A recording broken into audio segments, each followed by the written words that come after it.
Quelles sont les plus grosses tendances du monde de l'investissement aujourd'hui, que ce soit dans la crypto-monnaie ou bien que ce soit dans d'autres activités plurielles. Donc je me suis mis dans cet exercice de réflexion pour essayer de comprendre quelles sont les plus grosses tendances dans lesquelles nous pouvons nous positionner aujourd'hui pour que ce soit plus rentable demain ou après-demain. Parce que vous devez comprendre qu'il y a deux choses dans le monde de l'investissement. Il y a le fait de créer de la valeur, il y a ceux qui essaient de la capter. Créer de la valeur, ça veut tout simplement dire un entrepreneur, un ou plusieurs, ou bien une entreprise vont essayer de mettre sur pied un produit qui doit répondre à un besoin ou un service bien précis.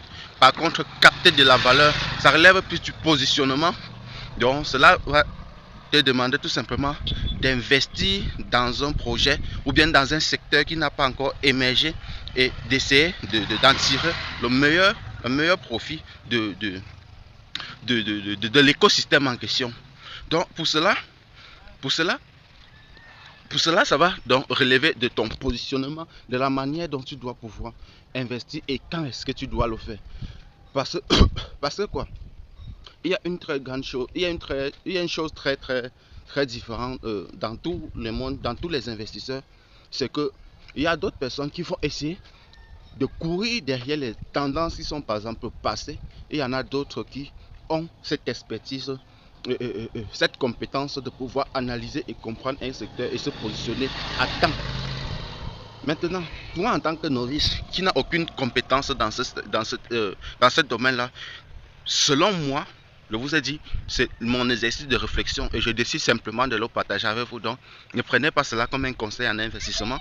Donc, le simple fait donc de se positionner ou bien le simple fait de prendre position dans un secteur en tant que novice nécessite de te positionner dans un secteur ou dans une réalité qui est beaucoup plus proche, qui gagne sur le court terme en fait.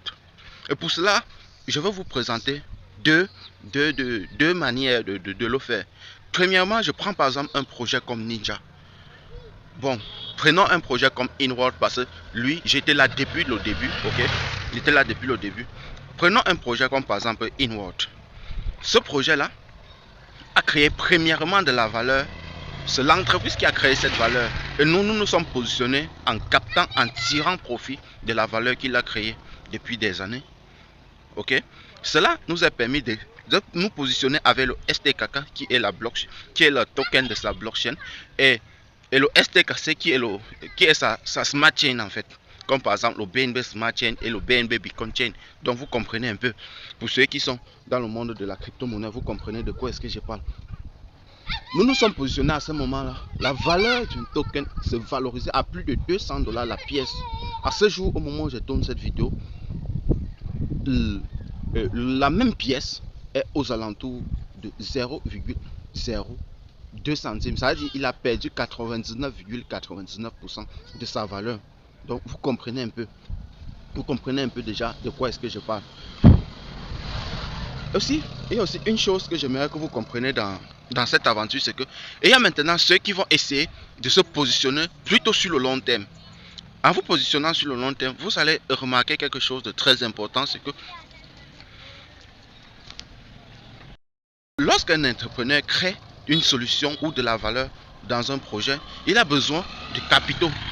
Et pour que ce capitaux se retrouve dans un secteur comme par exemple Solar Group, ok, pour que ces capitaux se retrouvent dans cette entreprise, vous qui avez investi dedans, pour que l'action soit cotée à 10, 20, 100 $, il faut bien qu'il y ait de nouveaux investisseurs, qu'il y ait de nouvelles personnes qui viennent apporter de la liquidité dans cette aventure. Et pour que cela soit possible, il faut que, là nous parlons là du point B, de la finalité dont nous attendons. Mais pour avoir cette finalité, il faut bien commencer quelque part.